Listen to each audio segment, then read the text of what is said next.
Hello friends, स्वागत है आपके अपने चैनल टीचिंग मिशन में। तो आज के इस वीडियो में देखेंगे इकाई परीक्षण कैसे करते हैं। तो सबसे पहले विद्यालय का नाम लिखेंगे, उसके पश्चात अपना नाम लिखेंगे। अपना नाम लिखने के पश्चात अनुक्रमांक लिखेंगे, सत्र लिखेंगे।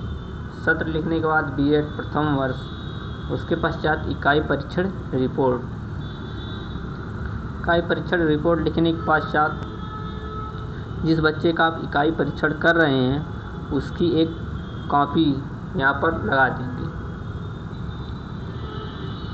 जैसे विद्यार्थी का नाम, पूर्णांक 20, विषय, विद्यालय का नाम, उसके पश्चात वस्तुनिष्ठ प्रश्न। वस्तुनिष्ठ प्रश्न में जैसे एकदा सतीशस्य जननी केन पीड़िता अभवत्। दूसरा प्रश्न मुकुलः मित्रस्य का आसीत्। तीसरा प्रश्न है तैत्तिरीयोपनिषद उपदिशति। उसके पश्चात दूसरा क्वेश्चन है एक पदेन उत्तरत्, एक पद में उत्तर दें। मुकुलः कस्य मित्रम् अस्ति, का दुःखितो अभवत्, का वैद्यम् आनयत्। तीसरा प्रश्न निम्नलिखित शब्दों के अर्थ लिखिए। ज्वरेण उक्त्वा चत्वारि सत्वरम्। उसके पश्चात इकाई परीक्षण रिपोर्ट लिखेंगे। इकाई परीक्षण शिक्षण अधिगम को आसान बनाने के लिए किसी एक विशेष कक्षा के प्रत्येक विषय को कुछ इकाइयों या विषय वस्तुओं में विभाजित करते हैं। प्रत्येक इकाई अंतर संबंधित अवधारणाओं से बनी होती है। यद्यपि विभिन्न इकाइयों की अवधारणाएं एक दूसरे से संबंधित होती हैं, फिर भी सुविधा के लिए प्रत्येक इकाई को स्वतंत्र माना जाता है। एक इकाई की शिक्षण अधिगम प्रक्रिया के बाद हमें यह जानने की आवश्यकता है कि प्रत्येक विद्यार्थी ने उस इकाई की अवधारणाओं को किस स्तर तक ग्रहण किया है। हमें यह जानने के लिए विस्तृत और लंबे परीक्षणों की शायद आवश्यकता न हो। हमें आवश्यकता है तो एक छोटे परीक्षण की, जिसे इकाई परीक्षण कहते हैं। उसके पश्चात क्रम संख्या लिखेंगे, उद्देश्य लिखेंगे, अंक प्रतिशत लिखेंगे।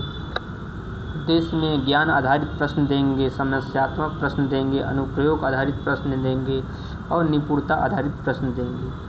अंक प्रतिशत ज्ञान आधारित प्रश्न 40%, समस्यात्मक प्रश्न 10%, अनुप्रयोग आधारित प्रश्न 40%, निपुणता आधारित प्रश्न 10%। उसके पश्चात किसी इकाई का परीक्षण विस्तृत और लंबा नहीं होता।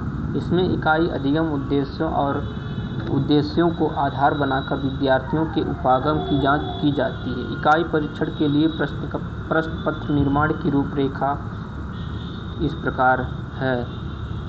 रचनात्मक परीक्षा, कक्षा लिखेंगे, विषय लिखेंगे, उसके पश्चात इकाई, समय लिखेंगे, अंक 20, उसके पश्चात दिनांक लिखेंगे।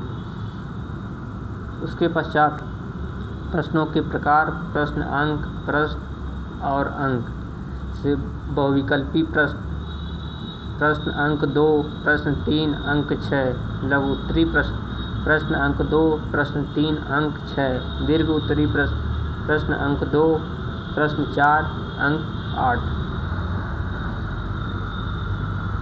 उसके पश्चात कुल अंक 20 होंगे। इस प्रकार के प्रश्न देकर बच्चों की इकाई संबंधी समस्याओं को जांचा जाना चाहिए।